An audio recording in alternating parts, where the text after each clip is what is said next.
Oke, baik. Kita mulai. Saya kemarin sampai malam sore hari sudah membuat catatan nih.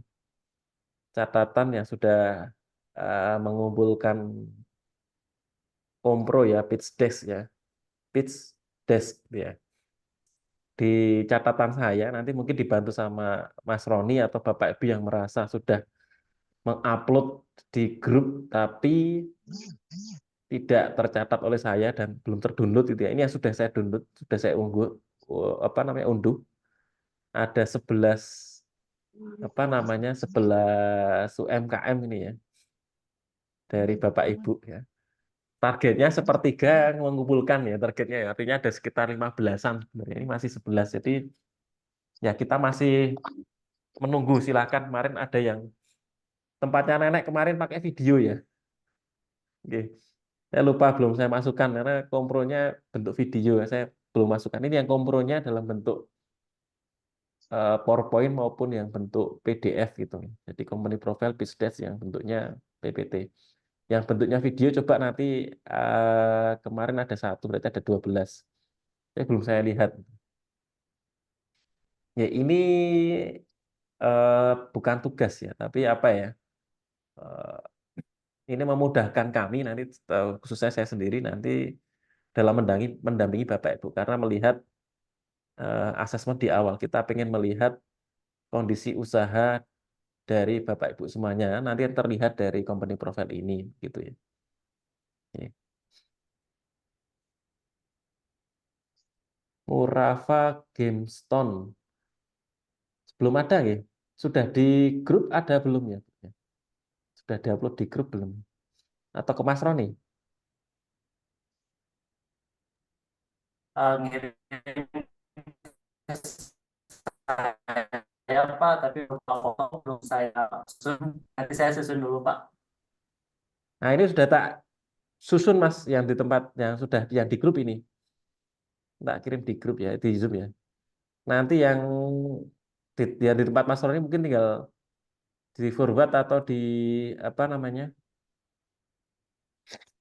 Apa Ya Pak. ditambahkan ya. Ini Ya yang sudah baik masuk Pak. ini yang sudah di grup. Nanti yang di tempat Mas Roni bisa ditambahkan. Baik Pak. Nah, ada berapa Mas yang di tempat Mas Roni ya? Sambil dicek ya Mas Roni ya, sambil dengarkan ya. Oke. Udah dikirim kemarin-kemarin, tinggal satu lagi yang kemarin yang gemstone itu. Berarti dari list ini yang belum. Tinggal satu lagi Pak. Oh, yang ini ya, yang satu ini ya, yang game filenya boleh di sama Bima Fajar, tak Bima nih ada filenya ada di Ya tempat. ada di saya Pak. Nah, Tapi boleh untuk foto nanti saya di, di di grup atau di DM ke saya ya. Kalau Mas, saya tugasnya. berupa gambar, Mas, mau dibenahi di PDF sama Mas Roni, saya nggak bisa bikin PDF. Oh, nggih, boleh. ya. Atau ya boleh. Nah, kalau Mas Roni berkenan, boleh nanti komunikasi Jabri langsung beliau ya. Kalau Ya. beliau berkenan. Kemarin cuman website aja yang saya kirim, tapi ternyata saya ada katalog sih. Terus saya Oh, kirim fotonya. oh, nggih. Boleh.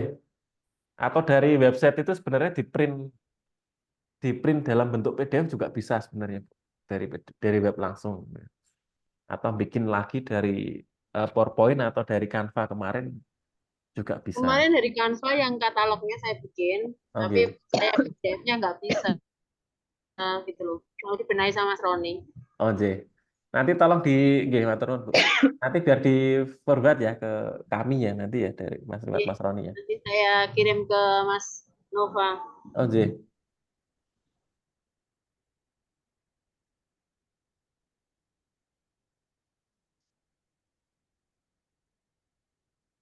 Oke. Bentar.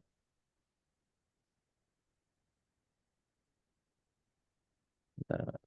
Saya cek lagi sambil sambil mengecek ulang.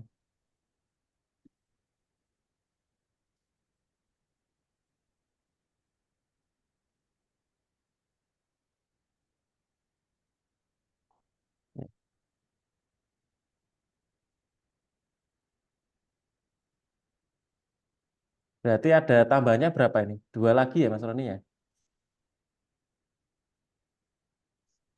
Satu lagi Pak yang Bima Fajar ini lagi saya edit dulu. Oh iya. Oke, ini Mas Roni baik hati nih, mau membantu ini. Ya Pak. Oh iya. Iya, iya.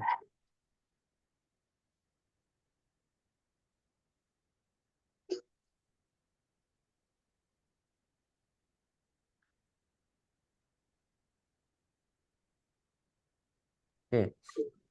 Baik, saya ingin lanjut ya. Saya sebelum nanti bahas kompro, jadi minggu ini topiknya tentang kompro dan mungkin saya sedikit menambahkan terkait feasibility study ya, kelayakan studi kelayakan bisnis ya. Jadi kompro ini sebenarnya salah satu media untuk kita menilai kira-kira prospek begitu ya, prospek atau ya sustainability dari usaha Bapak Ibu nanti ke depan akan seperti apa. Nah, kalau untuk bisnis yang baru mau dijalankan, bisnis plan untuk rencana bisnis, itu visibility study berarti untuk menilai apakah ini layak gitu ya. Apakah ini visible, ini layak, kemudian akan untung gitu ya ketika dijalankan. Nah, kalau bisnisnya sudah jalan seperti punya Bapak Ibu ini, ya di studi kelayakan akan menilai kira-kira kondisi sekarang gitu ya, kemudian melihat record beberapa tahun ke belakang, kemudian proyeksi atau rencana Bapak Ibu ke depan, itu kira-kira akan usahanya akan seperti apa gitu gambarannya. Nah, malam hari ini kurang lebih seperti itu nggih, Bapak Ibu. Mangan di sini enggak? Mangan di sini enggak? Iya. Baik. Saya share screen ganti ya. Saya ganti ke kemarin saya punya ini ya, apa mau nyampaikan ini sedikit sebelum ke kelayakan. Kalau masih ingat ya, Bapak Ibu, minggu lalu, hari Selasa lalu, saya menyampaikan ya, Bapak Ibu curhat gitu ya. Ada beberapa yang cerita kalau ada usahanya memang turun, kemudian usahanya apa namanya ada ganti usaha, mengurangi karyawan dan seterusnya. Nah, saya kemarin menyampaikan, nah, bukunya itu ini kalau ada yang pernah membaca, ya. Ada bukunya namanya Semua Bisa Diatur. Nah, ini Aksoro yang bikin di penerbit Aksoro. Ini yang menulis masih muda-muda tapi luar biasa. Nah, saya baca beberapa dan luar biasa. Salah satu yang kita ambil kata-katanya ini Bapak Ibu. Jadi ini yang nanti perlu dicatat nih.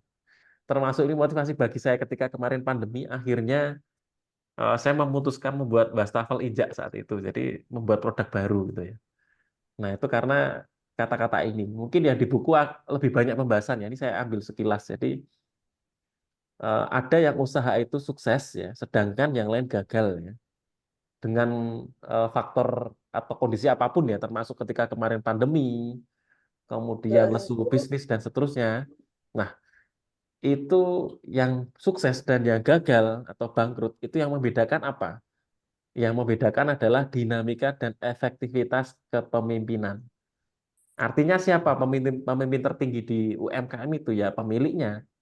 Ya, kalau di UMKM pemiliknya, tapi kalau udah perusahaan besar nanti ada top manajemen sendiri ya. Tapi kalau di UMKM ya berarti ownernya yang akan apa namanya pengaruh bisnisnya mau sukses atau gagal ya tergantung pemiliknya. Gitu. Intinya itu. Makanya di sini ya, yang hadir ini kemungkinan besar pemiliknya langsung ya. Ada yang mungkin ada yang diwakili mungkin yang di HBW 6 ini.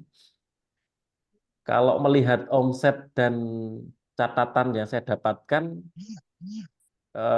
rata-rata di bawah 100 juta setahun, kemungkinan dijalankan sendiri oleh pemilik begitu ya. Tetapi misal Bapak Ibu sudah 100 juta itu sebulan gitu ya. Ya, ya, seperti kalau misal saya di Asutik gitu ya, di Asutik itu alhamdulillah lebih dari 100 sebulan. Itu ya bisa jadi ketika pelatihan itu diwakilkan gitu ya. Ada yang misal pemasaran ya yang ikut tim pemasaran. Kemudian kalau keuangan ya ikut keuangan dan seterusnya. Nah, tapi kalau misal omsetnya masih di bawah 100 kemungkinan masih ya kita masih jadi CEO ya Bapak Ibu ya. CEO itu apa Pak? Sudah tahu belum? CEO. CEO. CEO apa Bu? Pak? Ada yang tahu CEO? Halo, halo. Ada yang tahu Samsu ini CEO? Apa itu CEO? CEO singkatan apa? Nah, Chief singkatan apa? CEO.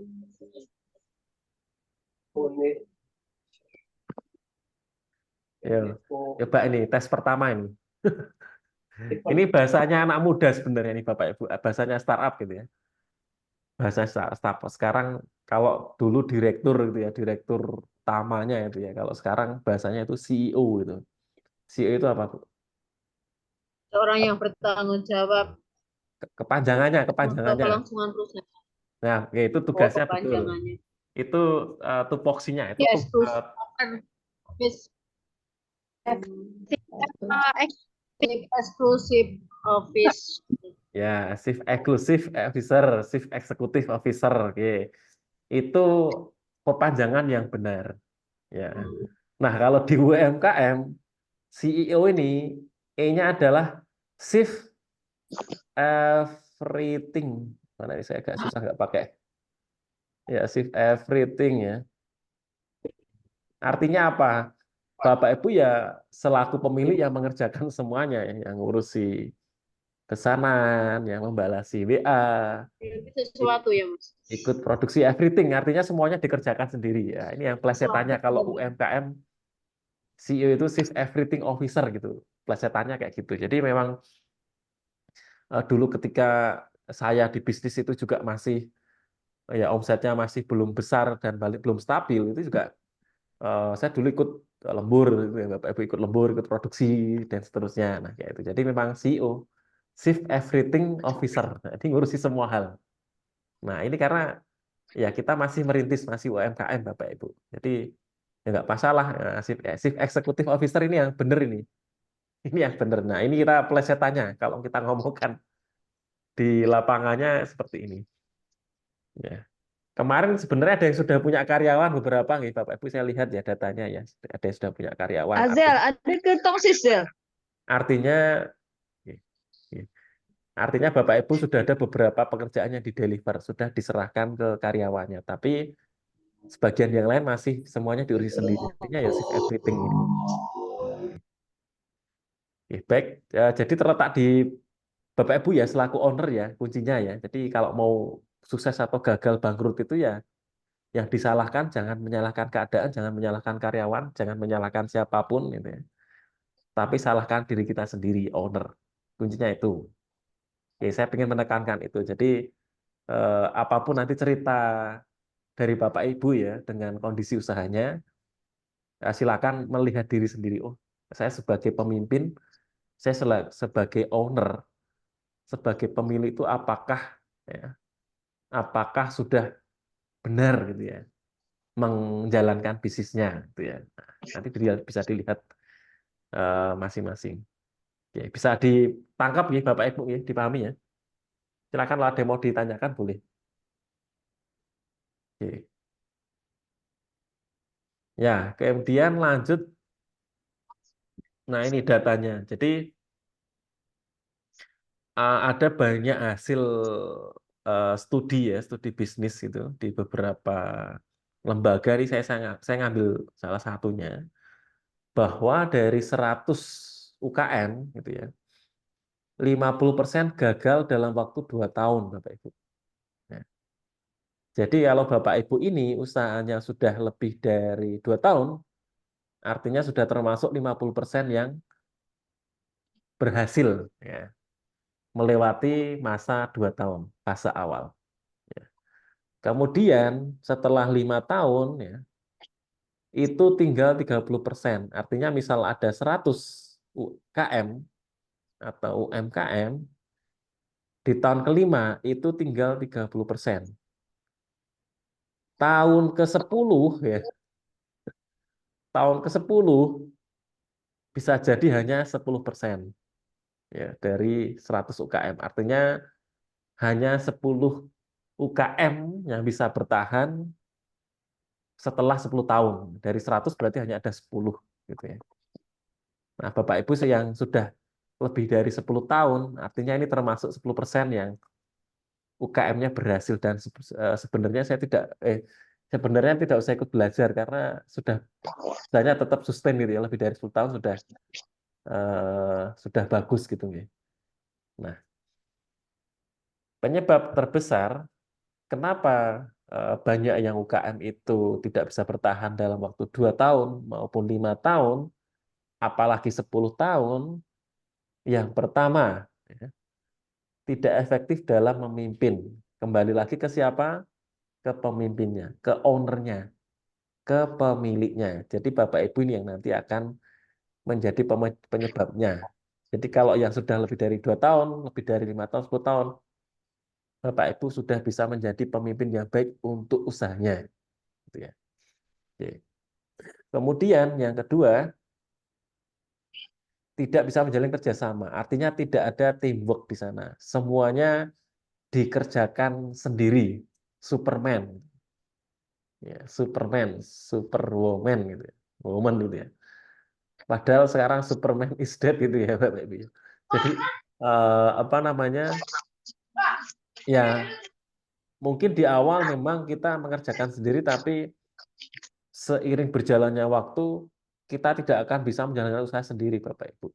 Pasti kita akan membutuhkan orang lain, membutuhkan karyawan, membutuhkan bantuan, membutuhkan supplier, membutuhkan distributor. Supaya apa? Supaya ada teamwork. Nah, supaya kita tidak sendiri gitu ya. Bisnis yang sukses yang dia punya kerjasama banyak, ya, kerjasama internal, kemudian kerjasama eksternal dan seterusnya. Oke. Ya kalau siapa nih Bu Yeni Zahra Craft masih sendiri semua, oke. Sama dibantu suami ya Bu ya, atau dibantu anak biasanya kalau masih belum berani rekrut karyawan itu eh, dibantu suami supaya tidak usah dibayar gitu ya, atau yang usahanya suami tidak usah rekrut kawan minta tolong istri supaya tidak dibayar atau bayarannya murah. Nah, kadang seperti itu. Nah, bener nggak ya, Bu ya? Dibantu suami dan anak ya, betul ya? Ya. Nah, ya nggak apa-apa karena usahanya berapa tahun ini yang di Zahra Craft, coba saya sambil lihat datanya lagi. Kalau masih di bawah 5 tahun memang masih di bawah 2 tahun, apalagi 2 tahun itu masih dikerjakan sendiri rata-rata nih Bapak Ibu. Nah, 5 tahun biasanya sudah lebih dari 2 tahun, apalagi 5 tahun itu sudah mulai berani nambah karyawan, nambah satu dulu. Saya dulu nambah satu. 2 tahun usaha itu saya nambah satu. Tahun ketiga nambah dua. Jadi nambahnya dikit-dikit, tidak langsung bisa langsung banyak. Karena kita memang UMKM. Semuanya kita awali dari nol, ya. Bukan dari nol lagi. Bahkan banyak yang mulainya dari minus, dari utang gitu ya. Nah, jadi bisnis bukan dari nol tapi dari minus karena modalnya dari utang. Oke, ini Zahra Fashion ya. Zahra Fashion 2 tahun. Nah, 2 tahun nggak apa-apa Bu, masih dikerjakan sendiri dibantu suami anak. Nanti fase 2 tahun sampai 5 tahun itu ketika usahanya sudah mulai jalan akan mulai membutuhkan, oh sepertinya saya sudah tidak sanggup lagi mengerjakan sendiri, sudah butuh apa namanya mitra, sudah butuh karyawan dan seterusnya seperti itu. Monggo yang lain kalau ada mau disampaikan boleh, atau disanggah juga boleh ini hasilnya karena ini hasil riset ya, hasil apa namanya data kajian gitu ya di beberapa UKM. Yang ketiga, ini termasuk di tempat nenek ini masih ada nggak ini ya beliau ya? Masih join nggak ini? Oke. Kurang menguasai TIK ya, teknologi informasi komunikasi ya. Seperti ini beberapa juga apa namanya tidak bisa membuat company profile ya gitu ya. Nah ini nanti juga jadi masalah. Apalagi Bapak Ibu tidak ada yang membantu. Ya, kalau kemarin yang di tempat Bilka Batik Bulena itu, meskipun beliau tidak menguasai TIK, tapi punya teamwork gitu ya, punya anggota tim, anaknya atau siapa atau ya, saudaranya yang bisa membantu, ada yang membackup. Ya. Karena ini penting, apalagi di zaman setelah pandeminya sampai sekarang gitu ya. Ketika semua orang lebih nyaman, ya zamannya sekarang 4.0, 4.0 itu orang nyaman beli apa-apa dari rumah. Gitu ya. beli apa-apa dari nyari informasi apapun dari rumah. Jadi sekarang keterampilan salah satu keterampilan abad 21 yang dibutuhkan ya, abad 21 ya, dibutuhkan untuk ya bisa bersaing di usaha adalah menguasai TIK, menguasai teknologi informasi komunikasi gitu. Jadi memang ya ini mau tidak mau ya, mau tidak mau. Jadi memang harus ya, boleh. Kalau ada yang mau bertanya boleh silakan. Kalau diskusi boleh. Ya. Jadi kalau saya kebetulan masih ya relatif apa namanya saya yang muda gitu ya, masih 30-an masih muda. Dan memang background saya di bidang teknologi itu ya. Jadi ya alhamdulillah saya bisa membangun bisnis yang di TIK ini agak kuat dan ini jadi kunci beberapa usaha itu bisa bertahan kemarin ketika pandemi. Jadi yang gagal itu salah satu faktornya ketika pandemi karena mereka tidak siap untuk masuk ke pasar digital. Gitu ya. Nah, yang sudah siap, ya, yang sudah masuk TikTok, masuk Shopee, masuk marketplace dan seterusnya, nah, itu ya yang dia bisa bertahan. Ya, sebagian besar ya, tidak semua, tapi sebagian besar. Ya, sampai sini Bapak Ibu. Kalau ada yang mau ditanyakan, monggo silakan. Ini yang kita rasani kok tidak muncul ini. Oke. Nah, saya tidak ingin membahas terlalu jauh karena ini saya yakin Bapak Ibu lebih ahli ini. Apa kepemimpinan itu harus seperti apa itu ya. Nanti sudah silahkan nanti bisa kita eksplor karena itu ada materi sendiri. Saya sampai sini aja untuk masalah kepemimpinan karena kemarin saya janji mau menyampaikan ini karena ini penting. Gitu. Monggo silahkan kalau ada yang mau komentar di chat boleh, langsung juga boleh.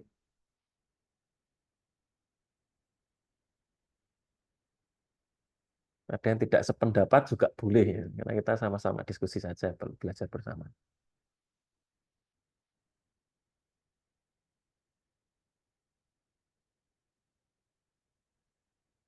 Monggo ada, silahkan. Belum ada yang Betul komentar. Mas Nova. Saya Mas Nova dari Oh boleh, Tika. oh boleh monggo boleh nggih. Ya, maaf ya Mas belum bisa on cam. Nggih, nggak apa-apa Bu, mboten apa-apa. Masalah tidak efektif dalam kepemimpinan memang betul saya rasakan sekali itu Mas. Karena memang saya untuk jiwa pemimpin, jiwa entrepreneur ya Mas ya.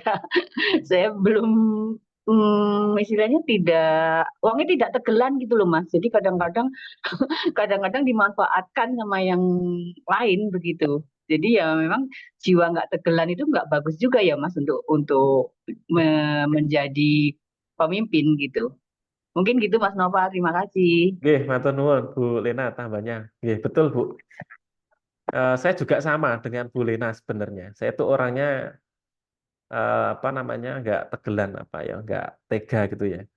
Ketika apa namanya benar-benar ngepres ke karyawan, kemudian ke customer seperti itu.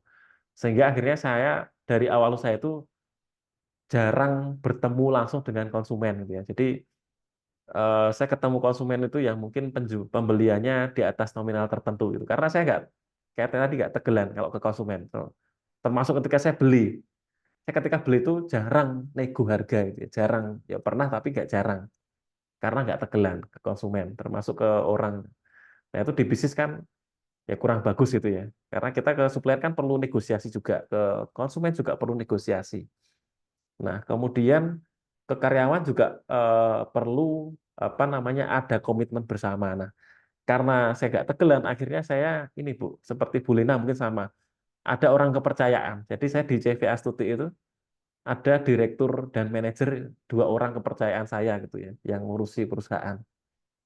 Sistemnya gimana ya? Udah bagi hasil aja. Jadi saya sambil kegiatan yang lain sambil ngajar gitu ya di kampus, usahanya tetap jalan dan seterusnya. Terus saya misal nggak tegelan, nanti yang handle mereka. Ada konsumen belinya satu minta dinego gitu kan, Bapak Ibu mungkin sering ketemu ya. Belinya satu tapi minta negonya minta ampun gitu ya, sadis gitu ya katanya, Afgan gitu ya. Jadi minta harganya sampai padahal belinya cuma satu. Nah, kayak gitu saya kadang juga nggak tegel gitu ya. Nah, itu akhirnya ya udah karyawan aja yang menghadapi gitu. Kalau mereka kan eh, apa namanya, karena memang SOP-nya, job desk-nya itu ya mereka jalankan sesuai itu. Kalau berapa pembelian berapa baru dikasih potongan itu sudah ada ketentuan semua. Nah, kalau kita yang menghadapi sendiri kadang kita nggak tegal. Termasuk ke karyawan. Kalau kita terlalu tegas, katanya nanti seperti orang Cina Jawa gitu ya, Cina Jawa. Jadi kayak ikut apa Belanda katanya gitu ya, di press gitu. Saya juga pernah gitu. Jadi harus harus apa namanya, ada beberapa aturan yang saya jalankan, dan itu mungkin bagi sebagian karyawan dirasa terlalu tegas, ya saya nggak tegel untuk reward punishment-nya itu nggak jalan karena saya nggak tega begitu. Jadi akhirnya ya udah, manajer operasional yang saya angkat itu yang dia akan eh, menjalankan fungsi untuk reward punishment ke karyawan. Karena kalau saya sendiri nggak tegel gitu ya, akhirnya ada yang orang yang kita percaya untuk itu gitu ya. Tugasnya seperti itu. Nah, kalau ceritanya seperti itu, Bu. Jadi memang memimpin ini caranya bermacam-macam, Bapak Ibu. Cara memimpin itu macam-macam. Ada yang mungkin Bapak Ibu harus terlibat langsung gitu ya. Eh, apa namanya, ing madya mangun karso itu ya, kalau kita belajar apa Ki Hajar Dewantara. Kalau saya kan lebih mungkin Tutwuri Handayani, saya lebih mendorong dari belakang. Saya tidak ikut di barisan, saya tidak ikut di lapangan, tapi saya mendorong, mengawal dari belakang. Tapi juga kadang-kadang kita harus apa namanya, Ingarso Sung Tulodo itu, kita harus memberi contoh juga. Ketika kita ikut urus usaha ya kita memberikan contoh yang baik. Jadi memang cara memimpin leadership itu caranya macam-macam, dan cara masing-masing Bapak Ibu mungkin punya cara sendiri. Yang jelas kita bisa menilai kira-kira cara memimpin kita itu seperti apa gitu ya. Mungkin itu ya tanggapannya. Nah, kalau Bapak Ibu nanti ngambil sertifikasi kompetensi kewirausahaan industri, jadi level 4, jenjang level 4 kewirausahaan industri, nanti ada kata-kata semangat UMKM gitu ya. Saya kemarin sempat menyinggung.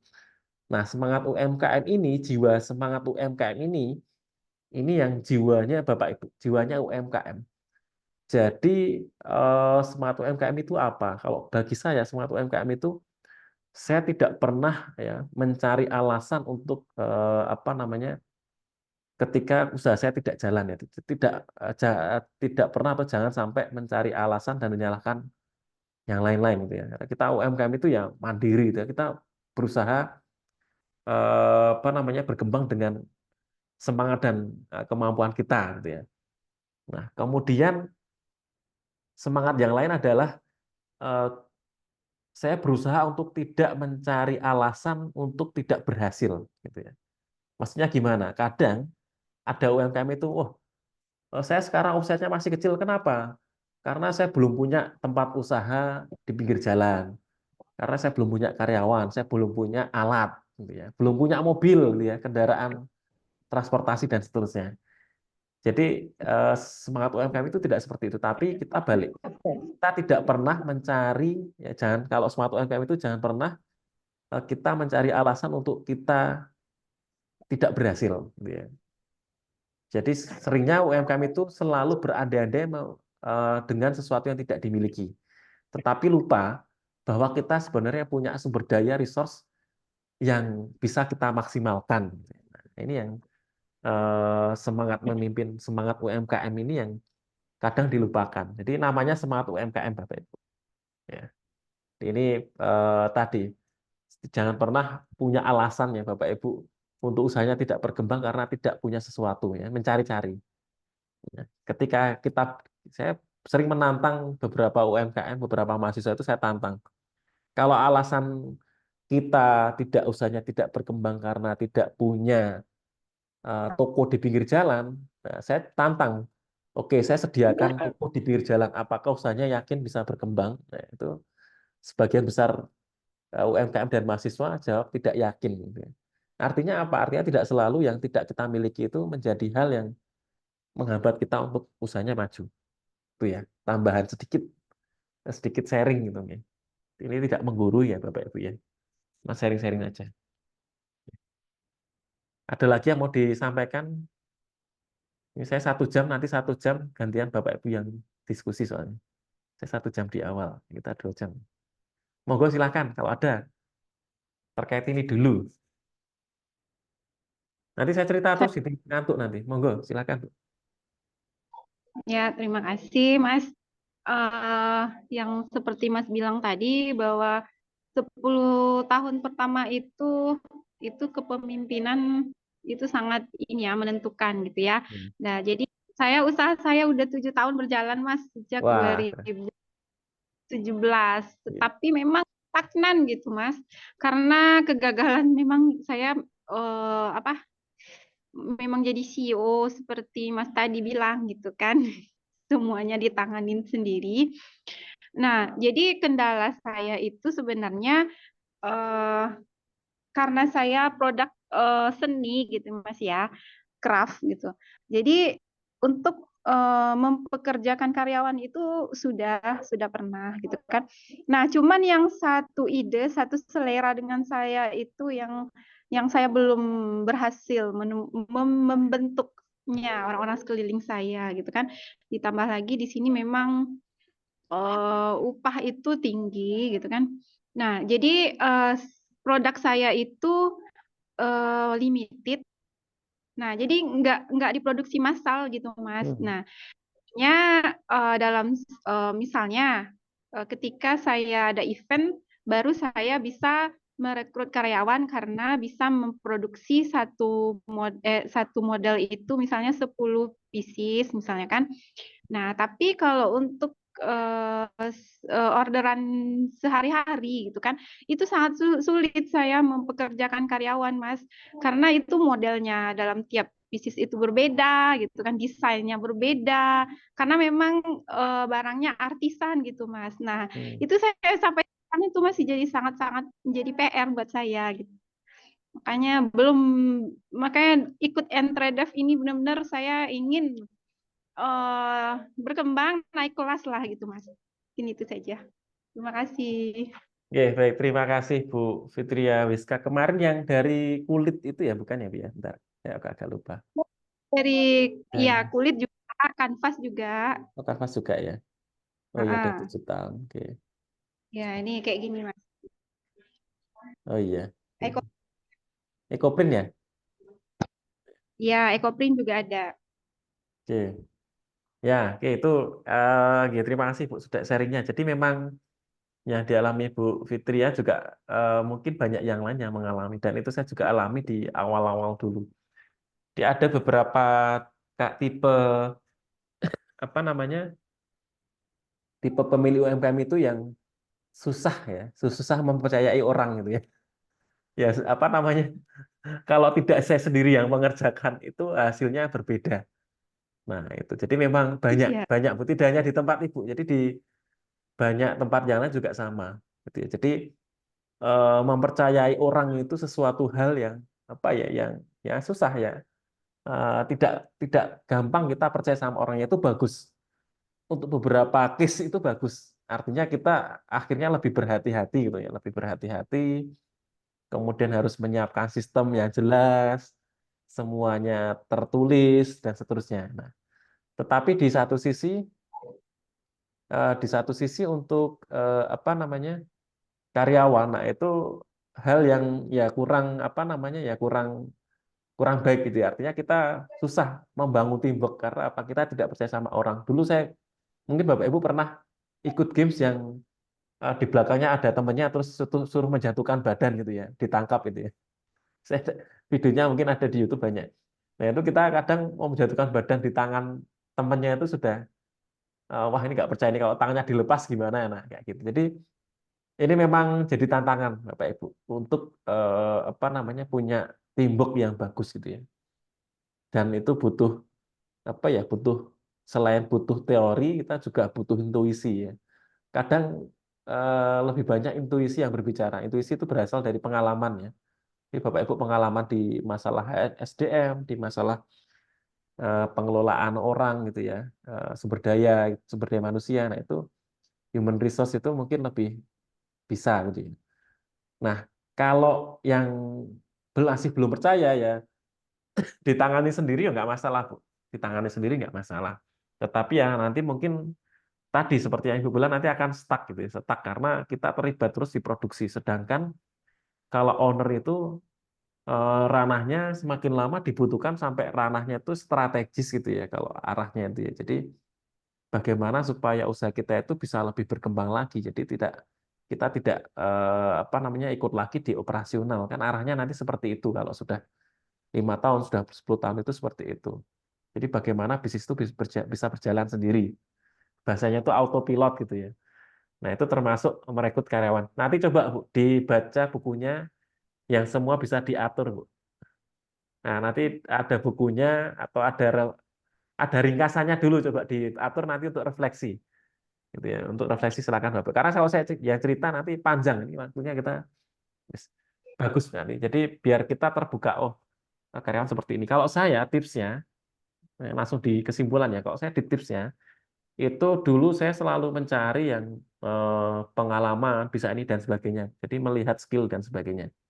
Kemudian saya belajar di terakhir-terakhir ini ya, mungkin 5 tahun terakhir itu saya sudah melakukan pendekatan agama, Bu. Ya, ini mohon maaf karena saya Muslim, akhirnya apa namanya syarat utama karyawan di tempat saya itu ya dilihat dari sholatnya, dari ibadahnya gitu ya. Ketika mereka bisa sholat tepat waktu, 5 waktu lengkap dan tepat waktu dan dijalankan di masjid, artinya dia secara tanggung jawab pribadinya bisa. Nah, itu nanti di perusahaan pasti bagus. Nah, 2 orang yang saya percaya itu secara agama bagus. Nah, minimal 2 itu yang saya pegang. Nanti di karyawan urusan 2 orang ini gitu ya. Nah, saya caranya kepemimpinannya seperti itu. Nanti bisa dibaca lagi Bu, materi itu. Jadi biar ada gambaran. Singkatnya seperti itu kalau dari saya. Mungkin kalau yang lain boleh mau menambahkan. Terus Mas, gimana kalau misalnya pendapat Mas tentang produk seni kan artisan seperti ini? Eh, karena dulu pernah saya merekrut, dia rapi kerjanya, cuman di seninya kurang gitu kan. Nah, jadi ke customer pasti bisa lah membedakan Mas. Jadi produk yang saya tawarkan itu kurang dilirik gitu Mas, karena ya beda. Tas itu kan lekuk-lekuknya itu beda gitu Mas. Nah, jadi apakah saya harus memproduksi 2 tipe, yang pertama artisan, yang kedua produk massalnya, atau gimana bagusnya gitu? Karena bingung jadinya Oh kalau iya, semua terbatas ya limited seperti ini, saya nggak akan kembang segini-gini ya, aja gitu. ya. Oke, masing-masing apa namanya jenis apa ya itu ya sistem produksi ya apa namanya custom sama ini ya mass production ya sama yang apa namanya yang limited ya. Ya Ya. itu kan masing-masing punya kelebihan dan kekurangan memang Bu. Jadi Bu Fitria juga saya yakin paham dan Bapak Ibu yang lain. Nah eh, kalau saya karena biasanya saya lakukan misal saya nggak tahu bingung ya udah saya coba semuanya Bu. Yang limited jalan karena itu nanti kan nilainya lebih tinggi tapi kan jumlahnya terbatas gitu ya. Tapi Oke. penjualannya kadang juga tidak tentu gitu kan kalau yang limited. Nah, kemudian untuk menopang yang hariannya untuk operasional, kita bisa coba create yang mass production. Nah, caranya biasanya biar tidak merusak produk yang limited, banyak UMKM atau banyak perusahaan itu yang akhirnya membuat brand yang berbeda gitu caranya. Jadi di satu perusahaan itu boleh punya lebih dari satu brand. Misal Danisa Craft ini kan nama usahanya, gitu ya. Nah, brandnya apa? Brandnya, misal ada Danisa, ada brand A, brand B, brand C, dan masing-masing itu nanti akan masuk ke segmen yang berbeda-beda. Itu nggak masalah, boleh. Karena kita belum tahu ini mana pasar yang paling maksimal gitu ya, mana yang apa namanya kira-kira kalau kita jalankan bisnisnya itu dimaksimalkan hasilnya lebih bagus kita belum tahu. Nah, kita lakukan pendekatan ke semua saja gitu ya, dicoba semua saja. Kalau saya caranya seperti itu, paling gampang gitu ya. Sebenarnya bisa Kasih. melakukan survei kecil-kecilan bisa. Misal bikin sampel dulu aja, Bu, dicoba dengan merek yang sama atau bisa dengan merek yang berbeda. kemudian dites dijual di marketplace biasa gitu ya. Yang kalau marketplace kan itu otomatis produk mass production itu ya, produk massal itu kan. Nah, itu bisa dicoba nanti. Caranya seperti itu kalau dari saya, Bu. Nanti mungkin ada case yang lain bisa sambil dipelajari lagi ya loh, untuk kasusnya Ibu Danisa atau kasus Bapak Ibu yang produknya itu limited edition gitu ya. Nah, limited edition. Kalau di batik itu saya ada, Bu. Di Pekalongan itu ada batik itu yang dia jual setahun cuma sekali, Bu. Jadi dijual setahun cuma sekali gitu ya. Tapi harganya satu satu kan batiknya harganya 100 juta, Bu. Karena bikinnya 1 tahun kan batiknya itu. Gitu ya. Itu sangat limited sekali. Jadi kan batik kalau Bapak Ibu ada yang di bidang batik ada yang tahu gitu ya. Ada guru guru SMP yang juga batik gitu ya. Nah, itu setahun cuman satu ya rata atau mungkin ya 3 lah makin paling banyak itu ya, jual itu. Tapi satu lembar kainnya harganya 100 juta. Nah, ini kan pilihan kita gitu ya mau batik sapuan bener. Ya, betul Bu Lena karena sama-sama pelaku usaha batik jadi tahu. Kalau ke Inakraf itu ya nanti kelihatan ini. Karena bikinnya 1 tahun. Jadi ya bisa nutup. Jadi jualnya cuma satu tapi bisa nutup untuk 6 bulan gitu ya. Nah, itu kan punya plus minus ya. Nanti Bapak Ibu yang bisa melihat kira-kira di mana yang pas. Atau dua-duanya dijalankan juga nggak masalah. Eh, dibuat yang unik dengan brand A, kemudian bikin mass production dengan brand B, itu juga boleh, nggak masalah. Jadi dua-duanya jalan. Oke. Perusahaan besar aja seperti itu, Bu. Jadi kayak perusahaan laptop, saya pernah mau beli proyektor itu ya. Beli proyektor Epson. Epson itu ada seri yang serinya itu serinya beda tapi speknya sama, gitu ya. Ketika saya tanya ke distributornya, saya tanya ini bedanya apa? Speknya sama kok serinya beda. Ternyata yang membedakan satu untuk dijual langsung ke konsumen, ya satu untuk pengadaan. Dan ya, jadi banyak cara dari kita untuk eh, apa namanya melakukan penjualan produk gitu ya. Oke, yang lain kalau ada silakan. Ya di ini saya tutup ya case-nya ya Bapak Ibu ya yang di sini ya tentang pemimpin ini ya. Oke. Ada yang lain silakan. Kemudian saya pengen sedikit tentang visibility ya. Kalau ada yang mau menyampaikan dari Bapak Ibu boleh. Kalau belum ada saya pengen sambil mana slide saya. Nah ini. Oke. Jadi kemarin sudah ada Bilka Batik kemarin ya Bu Lina yang presentasi kompronya gitu ya. Nah, cara menilai kompro itu kan banyak. Ini terkait kompro ya, kita tidak jauh-jauh dari kompro. Kan cara penilaiannya itu banyak. Nah, studi kelayakan bisnis namanya Bapak Ibu. Jadi ketika kita merencanakan bisnis itu ada namanya studi kelayakan, ada visibility ya. Kalau bahasa Inggrisnya itu visibility study. Jadi ini untuk melihat apakah bisnis itu nanti akan menguntungkan atau tidak. Jangan-jangan ketika bisnis itu dijalankan ternyata nggak untung gitu ya, malah buntung gitu kan ternyata banyak gitu ya. Ya, karena ya kemarin kita sampaikan semua hal itu harus direncanakan. Kalau tidak direncanakan sama saja merencanakan apa Bu kemarin Pak? Merencanakan kegagalan ya. Ya kalau masih ingat ya. Ya, tapi kita juga jangan sampai hanya terbatas di merencanakan saja, tapi harus kita eksekusi gitu ya. Nah, ketika bisnisnya sudah jalan, nah kemarin Bapak Ibu diminta untuk bikin kompro, ini juga bisa kita pakai untuk menilai. Jadi visibility ini untuk melihat apakah tadi usahanya itu ke depan akan berkembang atau prospeknya seperti apa gitu ya. Nah, ada banyak hal, banyak aspek yang bisa dilihat dan ini bisa dimasukkan di kompro Bapak Ibu ya, di company profile-nya Bapak Ibu di website dan seterusnya. Mulai dari apa? Mulai dari pertama hukum perizinan. Nah, kemarin punyanya Bu Lena sudah bagus gitu ya. Ada perizinannya minimal NIB gitu ya. Kalau punya yang lain kemarin sama HKI merek gitu ya. Artinya merek Bapak Ibu sudah terlindungi secara hukum. ya, dengan HKI merek dagang. Sudah keluar sertifikatnya, ditampilkan, sudah ada, artinya sudah kuat.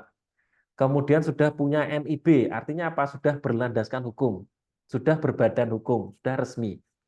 Kemudian apalagi nanti sudah CV atau PT, kan sekarang juga bisa PT perorangan gitu ya. Satu orang punya PT juga sekarang bisa.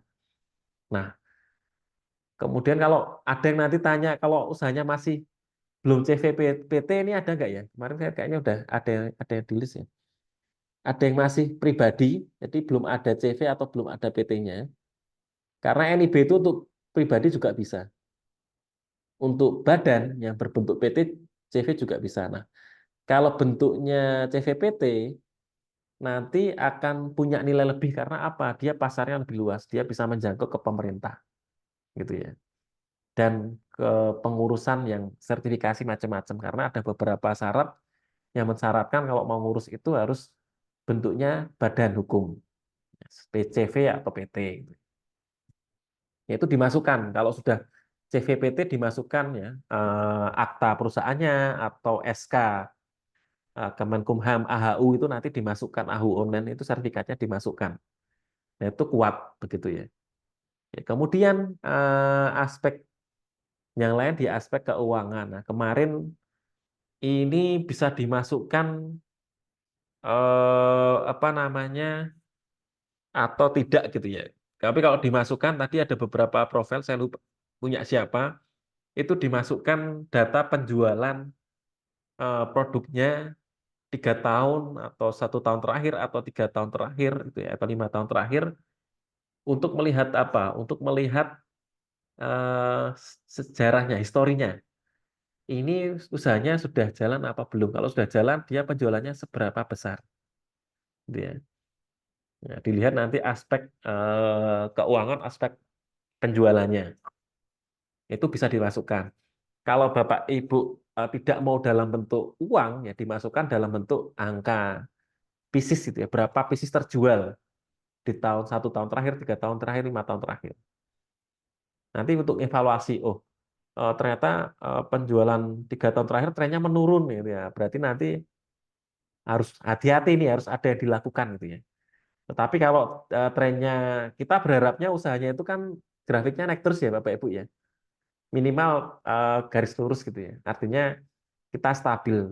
Tapi jangan sampai grafiknya itu kan di keuangan di penjualan itu turun gitu ya. 3 tahun terakhir turun. Berarti ada masalah di usaha kita. Kemudian di manajemen, apakah tadi ya CEO tadi ya, apakah usahanya dikelola sendiri atau ada pihak-pihak yang dilibatkan yang membantu. Ini nanti penting karena bisnis yang bisa lebih dari 10 tahun itu pasti dia punya manajemen tim. Ada yang ngurusi ke pemasaran, ada yang mengurusi produksi, ada yang mengurusi operasional, SDM, ada yang mengurusi apa namanya yang lain-lain gitu ya. Artinya ada pembagian tugas, ada job desk, ada struktur organisasi yang jelas. Nah, kalau misal tadi dijalankan sendiri dibantu suami dan anak, ya dibuat strukturnya juga nggak masalah. Suaminya sebagai apa, anaknya sebagai apa, dan dibayar ya Bu ya. Kalau melibatkan keluarga ya jangan lupa dibayar, tetap dibayar. Karena kan nanti tidak tahu, ketika yang kita minta tolong keluarga sudah nggak bisa harus minta tolong orang, kalau kita tidak masukkan di komponen biaya, ya nanti kita kesulitan ya untuk memproduksi ya. Ya. Jadi ada strukturnya. Jadi kalau dilihat di tempat saya, yang company profile kemarin saya share linknya, itu ada struktur usahanya, ada job desk-nya, ya, atau minimal strukturnya, ada orang-orangnya yang di sana, gitu ya, dan jelas seperti apa pembagiannya.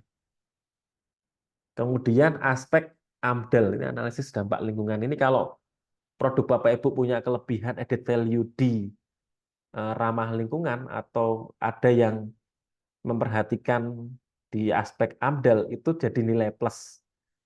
Seperti kemarin kayak misal produknya Ecoprint itu ya, Ecoprint atau produk-produk yang menggunakan di Bilka menggunakan ramah lingkungan, menggunakan pewarna alam. Atau di tempat yang lain diwarnanya menggunakan bahan-bahan finishing yang tidak merusak alam, tidak mencemari lingkungan. Nah, itu aspek atau hasil limbah produksinya itu nol itu ya, zero waste itu ya lebih bagus lagi. Artinya hasil limbah produksi Bapak Ibu bisa diolah lagi menjadi produk nilai yang punya nilai jual yang lain gitu ya. Artinya tidak ada limbah hasil sisa produksi yang terbuang. Nah, itu lebih bagus diambil karena sekarang trennya memang masalah sampah itu jadi masalah kita dari dulu sampai sekarang dan jadi masalah lebih besar lagi. Di Jogja juga sama. Jadi harus dipikirkan ketika kita memproduksi sesuatu nanti limbahnya seperti apa dikelolanya gitu ya. Nah, ini kalau misal ada lebih bagus. Kemudian kalau di fashion Bapak Ibu kan limbahnya biasanya potongan kain ya. Nah, potongan kainnya itu diapakan? Ya, kalau bisa mengolah itu jadi nilai plus. Artinya Bapak Ibu usahanya fashion ini tidak menghasilkan limbah gitu ya. Nah, itu jadi visi misi yang bagus, punya nilai plus gitu ya. Oke. Kemudian ada aspek yang lain di aspek pasar. Jadi kemarin di Bilka sudah dimasukkan juga kira-kira pasarnya siapa yang akan jadi pembeli, yang akan menggunakan produk kita gitu ya. Potensial customer-nya siapa gitu ya. Di daerah mana, usia berapa, pekerjaannya apa, dan seterusnya. Nah, ini apakah pribadi, apakah ke pemerintah, dan seterusnya. Nah, ini aspek pasar nanti bisa dimasukkan. Aspek teknis ini terkait dengan produknya. Kemarin di beberapa profil saya tadi juga sekilas melihat sudah ditambahkan terkait produksinya. Ya. Produksinya itu dimasukkan, itu juga bisa. Aspek sosial ekonomi. Jadi selain bisnis kemarin saya sampaikan menghasilkan untung, Bapak Ibu punya nilai yang positif ketika ada aspek sosial ekonomi yang diangkat, artinya memberdayakan warga sekitar, kemudian ada yang satu usaha kalau tidak salah saya lupa namanya apa, memberdayakan kaum difabel gitu ya. Ada satu kalau nggak salah sebentar saya lihat. Itu jadi nilai plus. Jadi ada aspek sosial yang apa namanya yang dimiliki oleh Bapak Ibu. Ada satu ya dari Nifta Solo, ada nggak ya? Ya, Nifta Solo ini apa ini produknya ini? Produknya nggak ada ini. Bergerak di bidang Kacamata fashion Mas membuat. dulu, Mas. Ada Ada ini, disabel. Ya, disabel itu. ada ya. Ada dari Solo kacamata itu kayu. Oh iya, hadir nggak ini ya? Sepertinya nggak hadir. Oh, nggak hadir ya. Oke. Ini bagus secara sosial ekonominya bagus ketika nanti apa namanya eh, presentasi gitu ya atau Bapak Ibu eh, memberikan dampak ke sana itu impact-nya adalah ke usahanya lebih berkembang. Ya saya rasakan itu. Jadi ketika saya punya niat awal itu pengen memberdayakan orang-orang yang tidak lulus sekolah sampai level minimal SMA SMK itu saya tetap tampung di tempat saya. Jadi ada yang cuma lulusan SD di tempat saya itu SD, SMP itu kita tampung karena apa? Kita pengen juga ada aspek pemberdayaan. Nah, dari situ akhirnya kita latih gitu ya, dikasih pelatihan, akhirnya bisa jalan dan ini jadi nilai plus untuk usaha. Yang direkrut profesional juga ada. Jadi eh, kita rekrut profesional artinya mempersyaratkan harus dia bidang tertentu. Misal kalau di produksi las ya dia harus las jurusannya. Tapi yang aspek rekrutmen dengan unsur pemberdayaan juga kita jalankan. Jadi kita kolaborasi gitu. Nah, itu juga bisa dimasukkan. Dari semua aspek ini akhirnya nanti bisa dinilai. Baik. Nah, ini yang kemarin saya contohkan ya. Boleh kalau ada yang mau menanyakan, boleh ya. Biar saya, kalau suruh ngomong nanti sampai tengah malam ini. Oke. Ya, kemarin ya contoh yang proposal ini ada yang di usaha di profilnya itu ada storytelling-nya itu bagus juga. Jadi kenapa produk Bapak Ibu itu muncul atau itu dibuat akhirnya dipasarkan itu kenapa? Gitu ya. Alasan diciptakan produk Bapak itu kenapa itu diceritakan di profil juga boleh dan itu menarik ada storytelling. Karena apa? Ini akan membangun branding, akan membangun citra merek kita di mata konsumen. Gitu ya. Nah ini selalu saya masukkan. Dulu namanya sebelum Asto ini namanya Astuti pakai U nih. Ini dulu banget ini posternya ini. Nah ini foto-foto kegiatan orang batik. Jadi alasan diciptakannya kenapa? Karena dengan masalah seperti ini. Nah ini dimasukkan. Jadi yang diselesaikan apa? Kemudian ya ini ada, kalau ada testimoni atau screenshot ya, ada gambar testimoni di Google Review atau di Marketplace atau lewat WA, itu ditampilkan akan menguatkan gitu ya. Jadi di Google Review-nya Astuti juga ada banyak ulasan gitu ya, masukan-masukan terkait usaha kami. Nah itu akan menguatkan juga.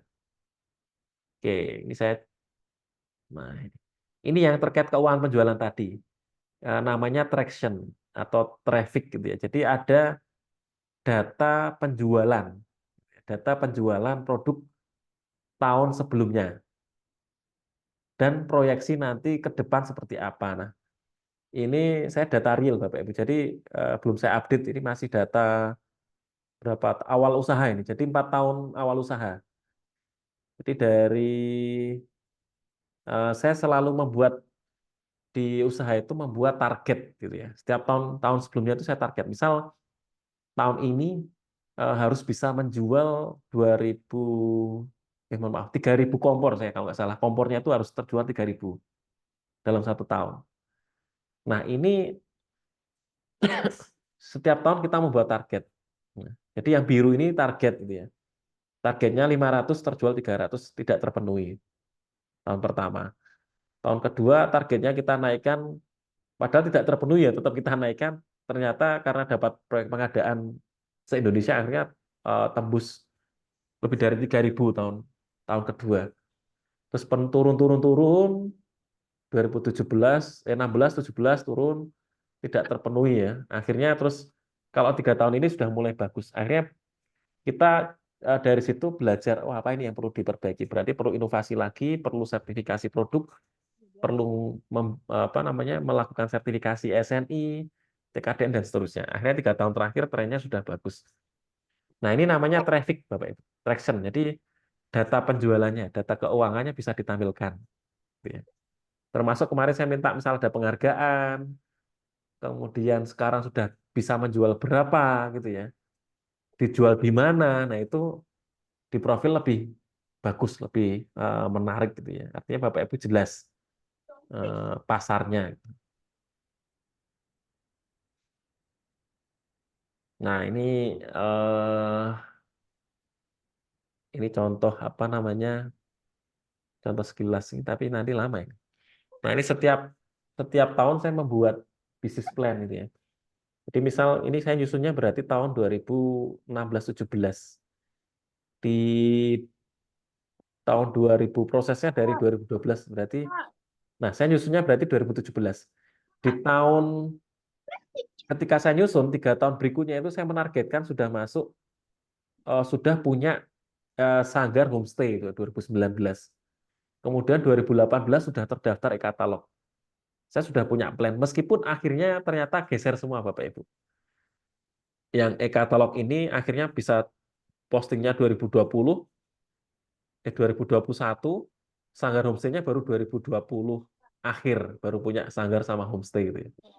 Jadi meskipun kita merencanakan, tapi tetap kadang terjadinya itu tidak di tahun yang sama ya. Tapi nggak masalah. Kita sudah merencanakan. Karena kalau tidak direncanakan, kita tidak bisa mengembangkan usaha kita mau seperti apa. Nah ini contoh. Nah profil usahanya juga boleh dimasukkan gitu ya. Oke, sampai sini dulu, Bapak Ibu. Kalau ada yang mau ditanyakan terkait apa namanya materi yang penilaian company profilnya, boleh. Kurang lebih seperti itu. Monggo silakan. Setelah ini saya minta 1 atau 2 dari yang sudah mengirimkan company profile untuk menceritakan bisnisnya gitu ya. Dan nanti dari teori ini nanti bisa melihat oh bagian saya yang kurang ini atau teman-teman yang lain juga bisa mengoreksi oh saya bagian ini kurang belum dimasukkan seperti itu. Mungkin kalau ada yang mau mengomentari atau ada yang volunteer mau bercerita, kemarin Bilka sudah ya. Kita masih ada waktu sekitar setengah jam, satu atau dua cukup nanti untuk kita melihat apa namanya company profile-nya.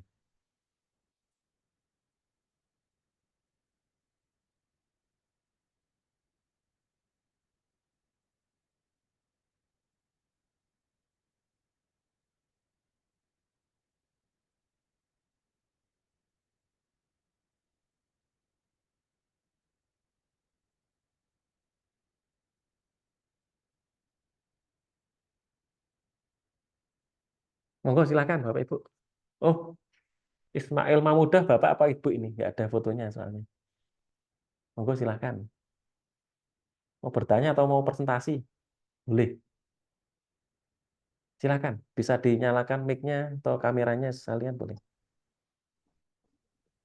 Assalamualaikum. Waalaikumsalam warahmatullahi. Saya mau presentasi. Halo, Oh, boleh, boleh. ada suaranya ya? Ada, suaranya ada. Jelas. Suaranya kok belum masuk. Sudah masuk, Bu. Halo, suara saya masuk, terdengar.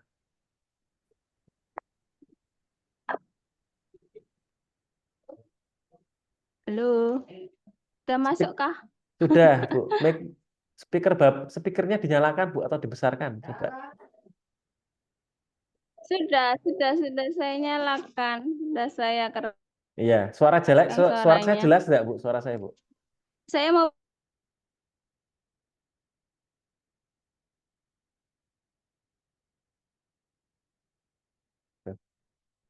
Ya, ada kendala ini ya, mungkin ya jaringan ya, atau yang lain. Boleh. Sambil nunggu nanti kalau sudah stabil baru ke Bu Ismail, Mas Muda. Sekarang mati ya, sekarang nggak ada suaranya. Halo, Ada lagi. Pak. Produk itu saya mau presentasi kompro saya. Boleh. Mau Zawa ditampilkan? Collection. Ini Oh, saya tidak bisa. mau nampilkan sendiri atau saya tampilkan? Jenengan tampilkan saja, Pak. Oh iya, Mohon oke. ditampilkan. Saya tidak Oke. bisa karena pakai HP HP. ini. Ya. Apa namanya? Zahwa. Zahwa Yang nomor Collection. Oke. 8 kalau nggak salah tadi. Ya. Oh 8 iya. atau 9.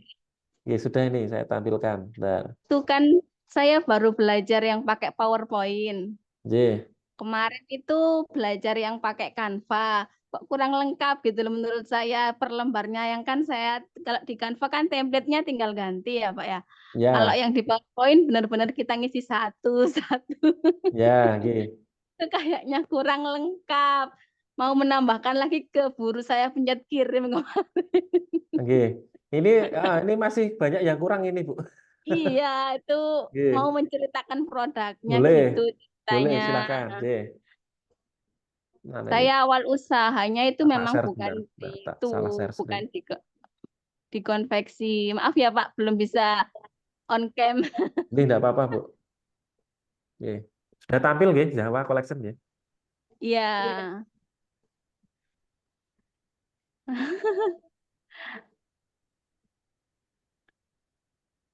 Jadi ini belajarnya otodidak dari ikut Zoom kemarin, Pak. Oke. Coba otak-atik pakai laptop di PowerPoint. Kurangnya banyak, Pak ya. Ya, nggak apa-apa nanti dilengkapi lagi, Bu. Kan kita kan sama-sama masih belajar, nggak apa-apa. Oke, ini mau dibaca dulu pengalamannya macam-macam atau lanjut? Kalau pengalaman saya itu dari awal itu membuat usahanya di aksesoris, Pak ya, handicraft. Seperti pengalaman yang teman-teman yang lain itu di tahun pertama, tahun kedua handicraft memang full saya mengerjakan sendiri. Begitu di awal COVID, hancur sudah di handicraft itu. Jadi mulai usaha bangun lagi buat yang di konveksi. Setelah konveksi ini nggak bisa langsung jalan, Pak. cari pembelinya itu dulu yang sulit sekali, Pak. Saya bisa produksi banyak, dijualnya kemana? Dijual ke Shopee, dulu saya sudah Shopee di marketplace bagus, tapi itu untuk aksesoris, Pak ya. Yang ini kan benar-benar mulai ya, daster baju-baju ini. Oke. Oh, Ternyata maksudnya. memang ilmu berbagi itu akhirnya saya rasakan dan ada manfaatnya itu ya ikut di konveksi ini, Pak. Hmm. Membantu teman-teman yang janda karena suaminya meninggal karena COVID, Pak, kemarin. Hmm. Teman-teman janda ini aktif sekali menjualkan produk saya. Ada yang bagian membantu menjahit. Jadi saya tidak langsung itu merekrut karyawan dan punya reseller. Ya. Ini tidak berniat jadi besar. Karena keinginan membantu ini, jadi saya kepingin besar gitu, Pak. Pingin lebih banyak membantu gitu. Keren, Bu. Alhamdulillah saya bisa bermanfaat gitu. Pengalaman Alhamdulillah. saya yang setelah COVID ini banyak perubahannya di situ. Awalnya usahanya pingin mandiri, pingin diem-diem saja, pingin kecil-kecilan. Alhamdulillah sudah bisa membantu yang punya showroom, punya reseller, dititipkan ke beberapa toko oleh-oleh. Yang lebih cepat memang di toko oleh-oleh itu, Pak. Toko wisata di sini kan ada. Rumah saya kebetulan saya Pasuruan, Pak. Rumah saya dekat sama wisata religi Cengho itu. Jadi larisnya di situ. Itu kalau dimasukkan ke kompronya itu bagaimana menceritakannya? Ini tidak apa-apa, ini sudah tahap awal yang bagus, Bu. Nanti kan tinggal diperbaiki, dilengkapi lagi gitu. Izin usahanya dulu masih NIB yang aksesoris ini, Pak. Belum ada yang itu. Belum dimasukkan sih izin usahanya ya. Iya, belum masukkan izin usaha, ini mau ganti. Kalau Hmm. NPWP sudah punya untuk badan usaha sendiri, sudah punya NPWP, tinggal mau melaju ke TKDN ini, masih nunggu dari kedinasan. Oh, iya. Masih nunggu dari dinas koperasi, biasanya ada yang membagi info. Kemarin ketinggalan soalnya, ya Allah TKDN-nya ketinggalan pendaftarannya. Oh, iya. Padahal syarat-syaratnya sudah punya semua saya untuk lanjut ke TKDN. Oh. Terus saya punya hak merek itu juga, Pak. Hak merek itu satu merek karena kemarin saya daftarkan untuk aksesoris, apakah hak merek bisa tetap jadi merek saya walaupun sudah bukan aksesoris produknya gitu? Ini ya, oke, saya tanggapi ya, Bu ya. Kalau merek itu Ya. kan ada kelasnya. Iya. Nah, kemarin kelasnya kelas berapa, nanti dicek di kelas itu produknya apa saja. Gitu. Ya. Oh iya Pak. Nanti Kalau misal tidak masuk yang kemarin, berarti daftar lagi dengan daftar merek yang lagi. sama, kelasnya beda. Oh, Oke. gitu ya Pak. Oke. Terus saya dulu ikut temen daftarnya langsung ke Kemenhum di Surabaya. Saya langsung datang, gitu sendiri aja ikut ke sana. Saya itu sering ikut pelatihan sendiri dari desa saya tuh nggak ada yang tiba-tiba ucul, itu saya aja yang sendiri mengajukan saya punya produk ini dulu dengan PD-nya karena karena ingin tahu bagaimana prosesnya buat hak merek ini. Berarti Menurut sudah saya keluar ya, Bu, banyak. sertifikatnya ya? Sudah keluar ya? Iya, sudah keluar. Cuma itu mau tanyakan yang itu bedanya dulu kan di aksesoris 2017 itu. Nah, nanti Apa dicek aja, Bu, sertifikatnya kelas berapa, terus di sertifikatnya kan ada itu di keterangan kelas berapa, produknya apa saja yang gitu. di dalamnya. Tuh, kemarin itu karena sering banjir ya Pak, ya lupa tadi narik gimana, campur berkasnya campur apa. Nah, ini juga Bapak Ibu kalau punya dokumen penting jangan lupa di-scan nih Iya. sama sekarang. Zaman sekarang apa-apa digital. NIB juga sekarang kan sudah digital. Kalau dulu Iya, kan siup, OSS. Iya, dulu dulu kan siup siup masih yang manual, warna sekarang hijau. sudah Iya. sudah digital. Jadi dibiasakan di scan. Punya saya koreksinya apa aja Pak? Wah, ini bisa menilai sendiri sepertinya ya, Bu ya. Atau dari yang lain boleh ini kalau mau. Ya, oke, dari sudah presentasinya sudah, Bu. Panggilannya Iya, siapa Pak. nih, Bu? Terima Bu kasih, Ismail. Pak. Siapa namanya panggilannya, Bu? Ismail. Apa Iya, Mahmuda? Ismail Mahmuda. Iya. Panggilannya? Isma. Oh, Bu Isma, nggih.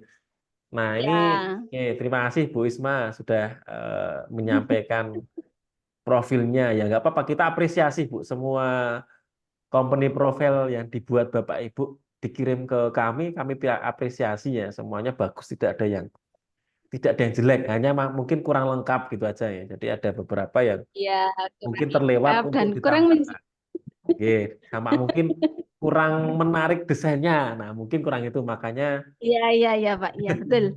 kemarin saya minta jangan pakai PowerPoint. Kalau PowerPoint kan tadi Iya, bener ya, tadi kan harus bikin dari nol. Tadi bingung yang bikin iya dimasukkan apa, kata naruhnya seperti bentuknya apa, apa. ya layoutnya Memang seperti ada apa. template.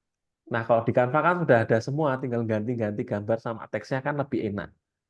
Gitu. Iya, ini Oke. sama lagi otak-atik Canva lagi Pak. Dulu sudah buat Oke. cuma produk yang lain. Nah, ini kan masih Bu Isma kan umurnya juga relatif masih muda, harusnya bisa ini masih bisa Iya, main Canva ini ya, masih di bawah 50, di bawah 40 masih bisa ini otak-atik. Dibuatnya lebih amin. menarik. Nah, kalau Siap. datanya kan ini yang dimasukkan baru data produk saja sama visi misi. Iya, Nah, data yang lain tadi yang seperti yang saya slide tadi kan masih banyak yang terkait perizinan tadi juga belum dimasukkan. perizinan, iya. Terus misal ada apa namanya eh, kalau produknya ya detail produknya juga belum dikasih keterangan ini Bu, misal aksesorisnya apa. Kan ini Oh hanya iya, foto gitu. iya, Berisi iya, produknya. iya Pak. Kemudian mungkin Bu Isma cerita tentang aksesorisnya ini atau tadi cerita pemberdayaan kaum janda itu dimasukkan di storytelling bahwa usaha ini berdiri ketika COVID kemudian oh ini sudah ada ya ketika COVID kemudian Iya, ditambahi sedikit. dengan pemberdayaan janda itu dimasukkan tidak apa-apa Bu karena itu jadi nilai lebih itu ya di storytelling di apa namanya sejarah awal mula berdirinya perusahaan itu boleh. Oh iya Pak, Kemudian siap. kemudian yang membantu kira-kira di manajemen selain Bu Isma ada siapa saja sini yang terlibat. Kan nggak mungkin jalankan usaha ini kan sendiri ya. Misal Kalau ada ke iya memang ada itu. Kalau di manajemen masih saya sendiri Pak. ah, Untuk yang produksi. lainnya menjahitnya ke Nah, tempat lain untuk nah itu kan nggak misalnya apa-apa. pasang kancing Meskipun misal atau kita pasang apa. subproduksi atau subkon atau Oh iya disubkan ya. produksinya ke tempat lain itu bisa dibikin bagan strukturnya boleh. Ini diproduksi di tempat satu, ini diproduksi di tempat kedua, itu juga nggak apa-apa. Oh Jadi, gitu ya. jadi kelihatan ini ada manajemennya. Kemudian Oh dari ya, siap. aspek aspek bahan, apakah aksesorisnya ini menggunakan daur ulang atau enggak, Bu? Ya, Dari daur limbah atau? ulang dari perca bajunya. Nah, itu kan bisa ditambahkan juga dijelaskan bahwa ini nilai plusnya semua aksesoris yang dibuat menggunakan dari limbah, dari Iya. apa namanya eh, daur ulang yang sudah tidak terpakai, sisa yang tidak terpakai. Nah, itu juga jadi nilai plus, Bu. Ya, gitu. Kemudian misal sudah pernah ikut pameran, pernah ikut pameran belum, Bu? Pelatihan pameran, Bu Isma? Suaranya hilang. Oh, halo. Iya Pak. Pernah ikut Baru pameran hilang. atau pelatihan? Kalau ada fotonya ditambahkan. Termasuk foto foto kegiatan produksinya belum ada, Bu. Foto kegiatan produksinya. Maaf Pak, kurang kurang dengar. Oh iya. Foto kegiatan produksinya ada, Bu. Foto kegiatan produksi. Ya, kegiatan produksi. Nah, nanti bisa ditambahkan. Oh, Ya. boleh itu langsung di slide-slide-nya lebih panjang berarti Ditambahkan nanti. aja proses di balik layar proses produksinya seperti ini. Kemarin kan yang di tempat lain juga sama. Kemudian kalau mau Oh, beli produknya Ibu bisa didapatkan di mana? Nah, itu kan iya, belum ada iya yang informasinya. terakhir itu harus iya Ya, informasi oke. kontaknya. Ya, oke. Ya, aku ketinggalan ya, siap. Oke. Oke. Dan lain-lain gitu nanti bisa dicek lagi nggih. Ini nggak Iya, apa-apa Pak. nanti bisa ditambahkan segera ditambahkan terus dikirim lagi nggak apa-apa Bu Isma. Nggih, Pak. Nah, kita tunggu terus selama proses pendampingan ini nggak apa-apa. Silakan kalau ada mau diperbaiki. Itu nggih Bu Isma nggih. Siap. Nggih, matur nuwun. Monggo Nggih, matur silakan. nuwun. Ini Bima Fajar itu Bapak atau Ibu sebentar. Halo, Assalamualaikum. Waalaikumsalam warahmatullahi wabarakatuh. Bu, Pak.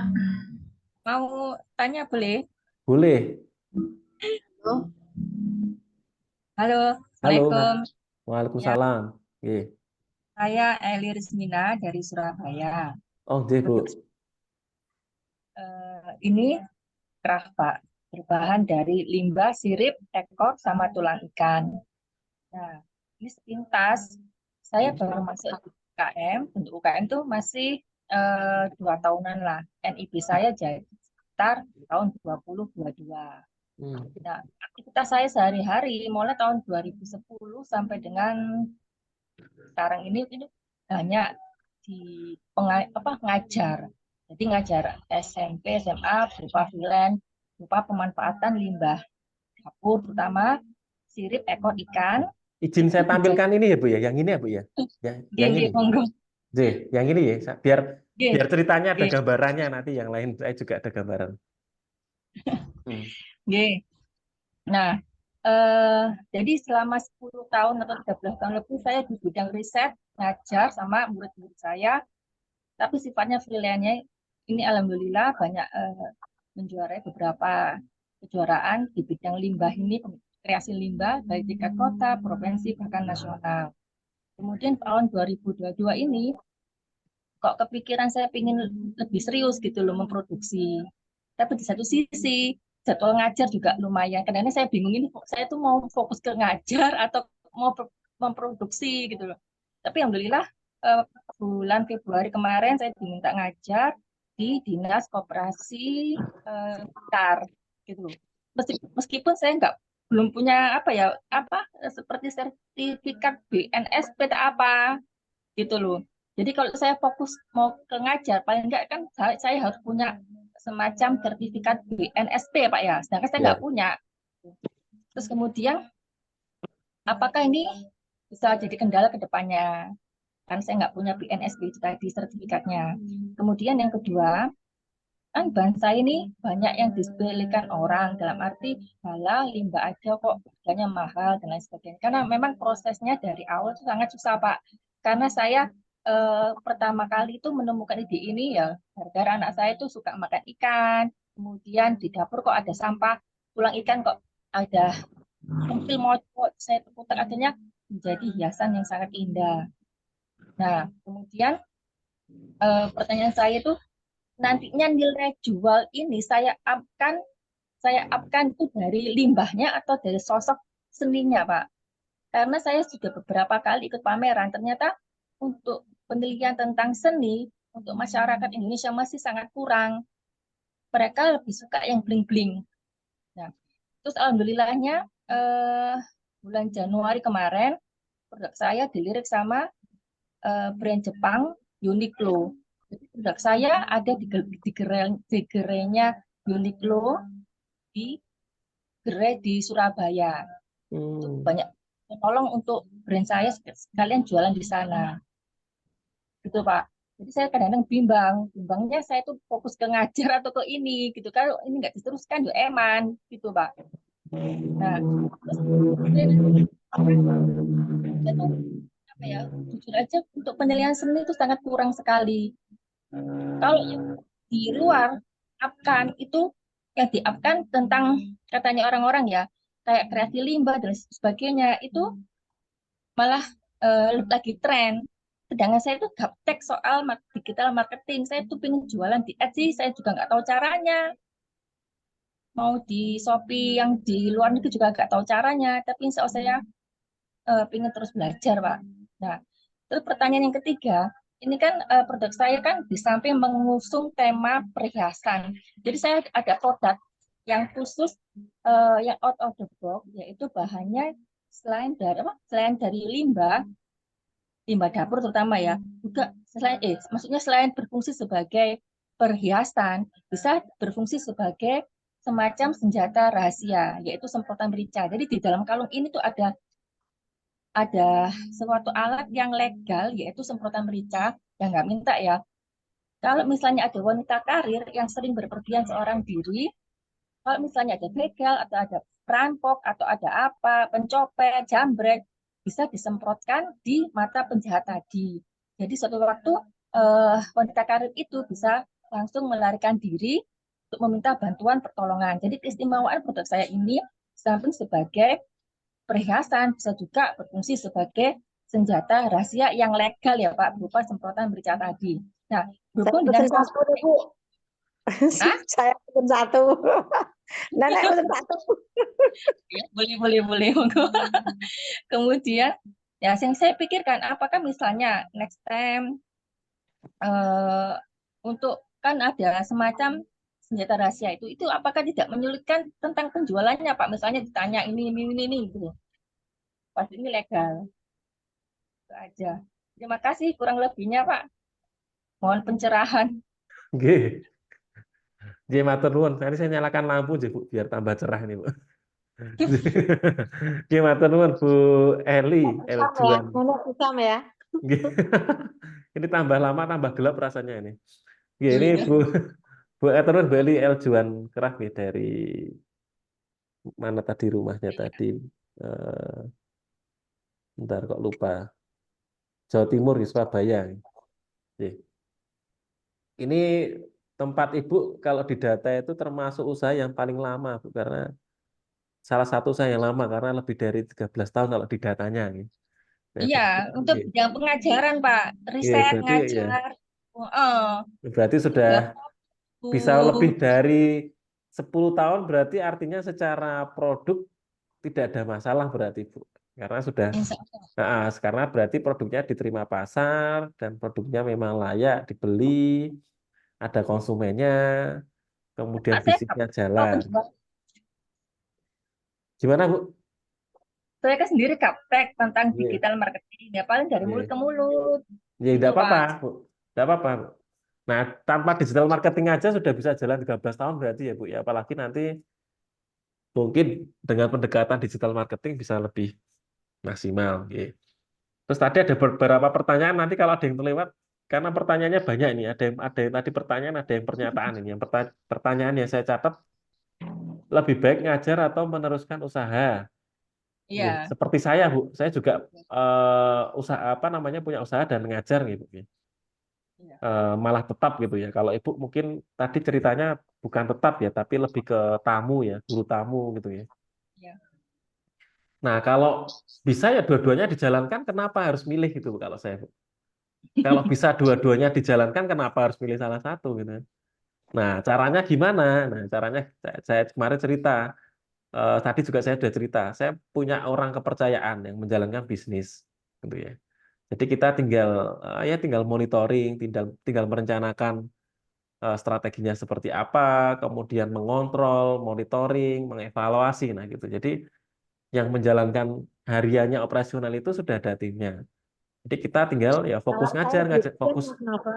promosi dan seterusnya. Pripun? Kalau saya dirjen, direktur ijen, Nah, CEO berarti nggak, Bu? semuanya dikerjakan sendiri. Itu CEO namanya, Chief Everything Officer namanya. Masalahnya bukan apa ya, kalau diserahkan ke orang lain, itu jujur aja saya kesulitan menemukan orang yang cocok. Kemudian kan terbesit, nanti khawatir dia tuh mengkhianati saya. Betul. Saya itu belum ada merek, belum ada hak paten, gitu kan kan. Mungkin saya melihat ini baru pertama kalinya ya Pak ya, berbahan limbah, sirip, ekor, tulang ikan. Terus konsepnya mungkin baru pertama kali ya. Maaf kalau saya salah. Kok belum didaftarkan di HKI, Bu? Saya nggak tahu caranya, Pak. Kan Oh. melalui timik gitu. Oh, J. Ibu ada teman di dinas koperasi UKM betul? Di Dinkop Surabaya sering loh Bu, tiap tahun ada loh Bu. Ini kabarnya. malam Bu Eli pembinaannya koperasi. Oh, di binaannya. Ya, mana ya? Menunggu dan menunggu. Oh. Jadi masih mau maju, nanti saya tuh ya sungkan, katanya diurut, tapi sampai sekarang kok belum jadi. Saya tuh bingung. Di satu Nah, sisi nanti Bun, Bu, sisi Hah? nanti yang kemarin saya janjikan saya lupa. Lupa kemarin saya janji, Mas Nova. Kemarin Nggih. saya janji mau nguruskan. Saya lupa. Lupa, aduh. Ya udah nanti urusannya sama Bu Rayuningsih sama nenek itu ya nanti urusannya gitu. Nggih. Ya, Lupa. kalau memang kendalanya belum di HKI-kan, ya di HKI-kan dulu karena itu penting Bu. Sebelum kita tadi ya ada tambah karyawan, saya merek belum punya sama dipasarkan. Nggih. hak paten katanya sih kalau suatu karya yang lain daripada yang lain itu harus punya apa ya Pak namanya hak paten ya kalau nggak salah ya ya Pak. Nggih, kan HKI itu ada banyak Bu. Nggih, HKI itu ada banyak. Saya Nggih, nggak tadi. punya itu harus Nggih. diurus katanya supaya nanti ke depannya nggak bermasalah. Iya, ya Ya. nanti berarti tadi ya, kalau ada yang link di dinas, di kota aja Bu, karena sekarang banyak fasilitas dari dinas, ya ada dinas koperasi UKM, di Sperindak itu banyak fasilitasi. Di Jogja itu setiap bulan jatahnya berapa puluh fasilitas sertifikat itu setiap Iya, bulan. katanya lama 2 tahun ya Pak. Nah, kalau sertifikat merek 2 tahun, 18 bulan kalau sertifikat merek Bu. Kalau hak paten nggak tahu. Kalau paten Terus bisa lebih lama karena kalau paten prosesnya lebih panjang. iya. Terus gini, ada ganjalan dalam hati. Kan produk saya kan masih out of box, masuk baru. Kalau mau saya ngajarkan kepada orang-orang, sementara saya itu belum punya hak paten, khawatir di masa depan itu ada yang ngaku-ngaku itu milik orang lain gitu loh. Kadang-kadang saya mikir kayak gitu, ya tak Pak? Iya. Hak paten itu harus Ya, diurus dah. ya diurus, ya diurus. Kan di Tapi luar kan nggak ada. Maksudnya nah, karya ini, saya tuh bingung sih langkah saya itu harusnya apa nanti kalau saya ngajar banyak orang yang bisa kemudian nanti kok suatu saat khawatir di aku tuh karyanya dia yang pertama gitu loh sedangkan saya mau ngurus hak paten tuh caranya piye saya nggak tahu jadi saya kayak mamang gitu loh. nggih. Bu Ya, Eli, Mas Nova maaf. boleh. Bu Eli, tolong ke Disperindak Surabaya Bu, di sana 1 tahun ini untuk HKI-nya Bu. Itu saya ketawa karena saya janji sama Bu Eli tapi saya lupa. Ayo kan yo. Gara-gara kemarin ada ini masih belum selesai urusannya. Apa ada tamu dari Belanda Mas Nova. Wes. Kemarin saya itu Luar biasa. konsultasi sama tamu dari Belanda. Nggih. Tapi ya namanya orang nggak bisa bahasanya. Ya saya pakai apa bawa teman kan. Jadi Saya kira lupa pakai bahasa isyarat ya kira Bu. Enggak, cuman saya Kan kemarin dua itu jadi kemarin itu saya sudah janji sama Bu Eli, saya lupa. Wah, nanti ditagih ya Bu Eli nggih nanti ya. Sini nih. Diselesaikan secara sesama orang Jawa Timur itu nanti diselesaikan ya. Monggo diselesaikan secara adat nanti Jawa Timur. Kalau HKI ya. Oke, terus ini Bu prinsipnya ketika kita sudah mendaftarkan HKI dan punya sertifikat, tidak jaminan produk kita tidak akan ditiru sama orang lain. Nah, itu yang perlu dipahami. Jadi yang terjadi di tempat kami juga sama Bu. Jadi saya dulu ada kekhawatiran karena produknya itu kan inovatif tapi mudah ditiru gitu ya. Nah, itu kekhawatirannya nanti kalau ditiru gimana. Nah, saya dulu juga sudah keluar sertifikat kok banyak yang niru karena itu jadi pengadaan pemerintah terus banyak UMKM yang ikut ya, bengkel yang bikin produk yang sama. Nah, saya dulu awal juga sama Bu. Ini ya semacam emosi ya kita kalau punya produknya ditiru gitu kan. Nanti mungkin kita masukkan di pembahasan khusus nanti ya. Nanti kita agendakan ya Bu ya di masalah HKI ini ya. Ya sama hak merek iya Pak saya nggak ngerti belas ini caranya bagaimana. Yang apa Bu? Apa Bu? Yang apa? Tentang haki. Nanti kita saya masukkan materi sedikit-sedikit kayak gini tadi yang di awal itu nanti tentang HKI nanti yang mungkin ya biar fokus ke sana. Bingung BNS itu apa? Yang HKI itu nanti kita keep, tapi Ibu silakan ke dinas tadi ya sudah atau dibantu sama Bu tadi. Terus yang kedua masalah sertifikat BNSP. BNSP itu memang bukti tertulis, bukti dokumen bahwa kita certified, kita kompeten, kita memang menguasai suatu hal gitu ya. Nah, kalau seperti saya misal menjadi pendamping gitu ya, Bapak Ibu ya. Nah, saya buktinya apa? Kok bisa apa namanya layak gitu, eligible untuk menjadi seorang pendamping? Ya salah satunya karena saya punya sertifikat BNSP sebagai pendamping UMKM salah satunya. Kemudian kalau saya ngisi acara kok bisa buktinya apa? Karena saya juga punya sertifikat metodologi level 4 apa 5 ya punya saya. Level metodologi pelatihan penelitian gitu ya. Metodologi pendidikan pelatihan gitu ya. Atau yang lain. Nah, jadi memang BNSP disyaratkan ya sebagai bukti, Bu. Tetapi tidak semua instansi mungkin akan mensyaratkan sana ke sana gitu ya. Kecuali yang punya pemerintah. Sekarang kementerian itu pasti wajib ketika Ibu diminta jadi narasumber pasti akan diminta sertifikat BNSP-nya. Ya, ketika ngomongkan Kita, Pak. ya tergantung siapa penyelenggaranya. Dinas Koperasi Blitar. Nah, mungkin yang di dinas level kabupaten tidak kalau tapi yang kementerian pasti minta. Mungkin belum Gitu ya. ya, Pak. Kalau kita punya, otomatis kita punya nilai lebih karena kita secara hukum, secara dokumen itu kita punya gitu. Intinya itu. Oke, itu yang terkait BNSP. Ya. Kalau yang Bu Leni juga tadi saya lihat di profilnya juga sudah sertifikasi batik. Artinya ketika Bu Leni mengajarkan batik di tempat lain itu sudah eligible, sudah layak. Karena apa? Karena sudah ya pelaku dan dia punya sertifikat kompetensi bidang batik. Kalau saya ini Mas Nova, Ji, pernah mau mengikuti apa namanya itu Iyo. itu loh, nyari sertifikat itu, cuman persyaratannya itu harus lulusan apa itu dulu ya? Yang putih. S1.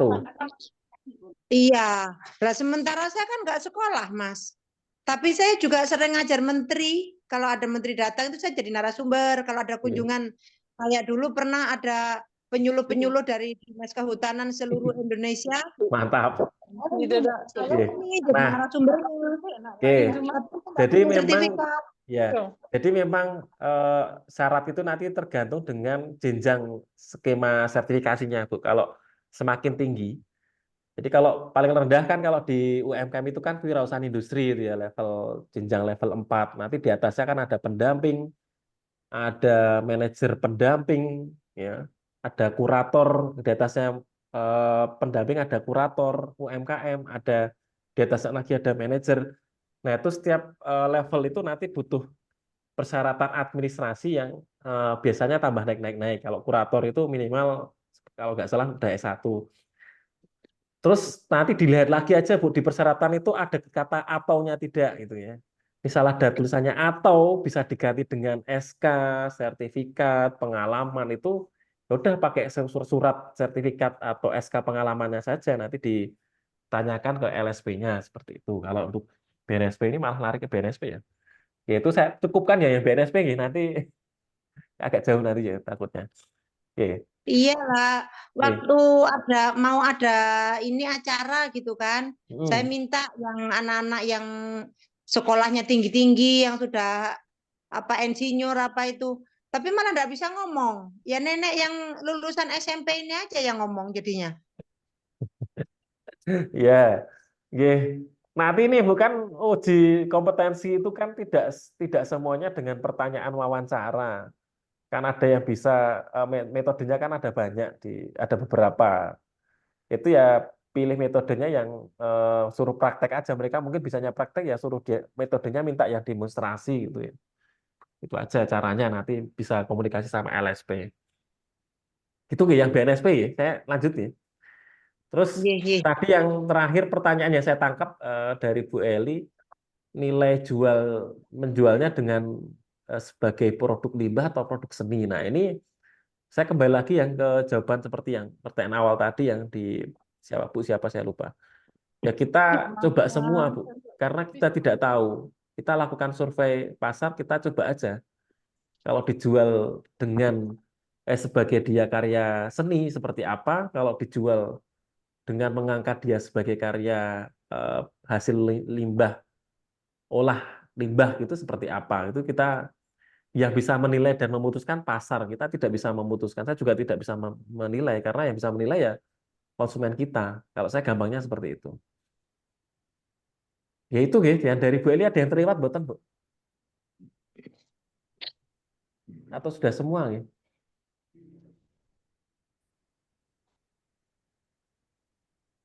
Sudah semua nggih? Belum dinyalakan mikrofonnya, Bu. Bu Eli, mic-nya nggak dinyalakan, Bu Eli, suaranya nggak kedengeran.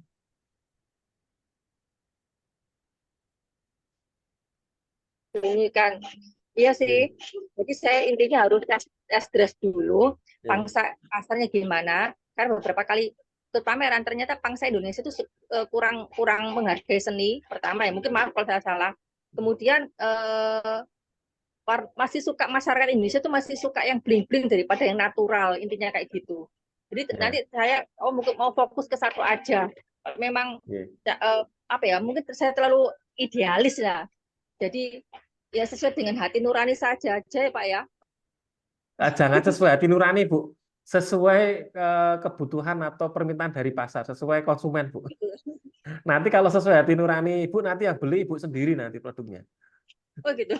Jadi kita jualan itu kan berusaha untuk memenuhi kebutuhan, ya, memenuhi kebutuhan pasar ya.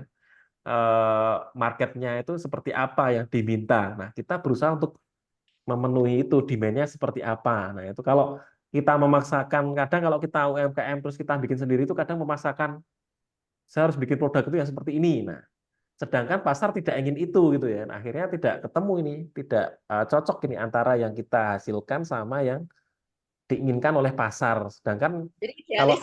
ya idealis itu Dulu. cocoknya untuk penelitian aja, Bu, untuk penelitian. Tapi kalau untuk sudah komersialisasi, sudah nanti Itu. ketemu sama konsumen itu ya kita mau nggak mau harus tahu yang dibutuhkan konsumen Tanggal pasar itu 26, seperti apa ya.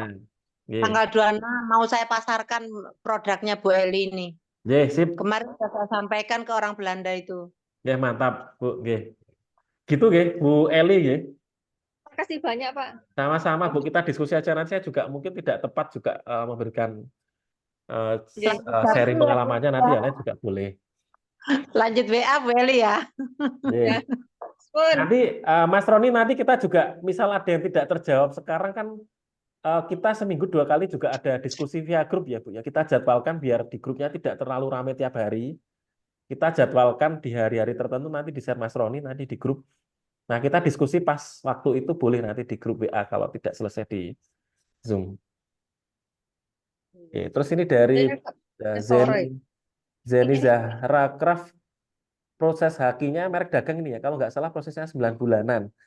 Kalau di websitenya apa namanya Kementerian Haki itu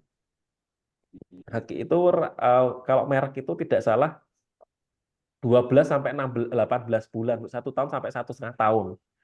Kalau bisa kurang dari itu berarti pas dapat proses cepat gitu ya. Tapi kalau normalnya sekitar 1 sampai 1,5 tahun itu. Kadang ada yang 2 tahun. Kayak gitu. Memang lama, yang merek dagang lama. Kalau mau cepat, Bapak Ibu bisa hak cipta. Hak cipta itu 10 menit langsung keluar sertifikat. Ini misal punya gambar motif atau desain busana itu ya, desain fashion. Kemudian desain motif batik khusus tertentu gitu ya, mau di HKI-kan yang keluar sertifikat cepat nanti pakai yang milih yang hak cipta. Hak cipta itu untuk perlindungan motif, perlindungan lagu, perlindungan buku, kemudian modul, yang desain fashion, desain aksesoris itu di hak ciptakan. Itu 10 menit keluar sertifikat langsung itu secara digital. Bayarnya 500 atau 600 ribu kalau nggak salah. Itu sudah langsung keluar sertifikat. Nah, itu juga dimasukkan nggak masalah di company profile seperti itu. Kalau merek dagang memang agak butuh waktu. Ini lumayan ini Mas Roni sampai jam 9 masih 20 termasuk kita masih lumayan ini. Ada ini ketujuh nih pisangku. Oke, monggo silahkan satu lagi mungkin ya sebelum kita tutup ya. Kalau ada nggak apa-apa ya kita lebih sedikit. Yang mau disampaikan dari Bapak Ibu sebelum kita akhiri. Bu Laleh. Ada? Atau sudah Ya, cukup? Sudah mengantuk ini? ya ada yang ngantuk itu kayaknya. Oke, saya juga sudah mulai ini kan, tadi seharian kegiatan tadi. Waduh. Oke. Ada lagi kalau sudah cukup Bapak Ibu? Kalau belum ada, silakan nanti kita jadwalkan ini ya. Pas ya sudah. Coba konvennya bikin sendiri nanti dievaluasi. Oke, siap. Nanti setiap pendampingan ada yang presentasi kompro nggak masalah. Kita belajar bersama terus. Sampai ketemu besok pagi, Bapak Ibu ada case session ya, 2. Kemudian sorenya ya, nanti Mas Roni membantu reminder. Sorenya kita diskusi lagi di WA group. Jadi kita jadwalkan, kemarin saya usul Rabu sore sama Sabtu sore. Nah, di luar itu kita tidak diskusi panjang di grup biar Bapak Ibu fokus di usahanya. Jadi kita hanya diskusinya di WA group di Rabu dan Sabtu sore gitu. Atau menjelang mau pendampingan seperti ini karena nanti bahas linknya dan seterusnya teknis acaranya gitu. Seperti itu nggih, Bapak Ibu nggih. Malam saja lah Mas, jangan sore. Nah, itu monggo nanti usul sama panitia pusat kalau itu. Oh, yang WA group. Iya. Kalau balas WA malam-malam itu saya yang kurang ini, Bu. Saya enaknya pegang HP sore, seringnya. Kalau malam saya habis istirahat sudah saya matikan HP.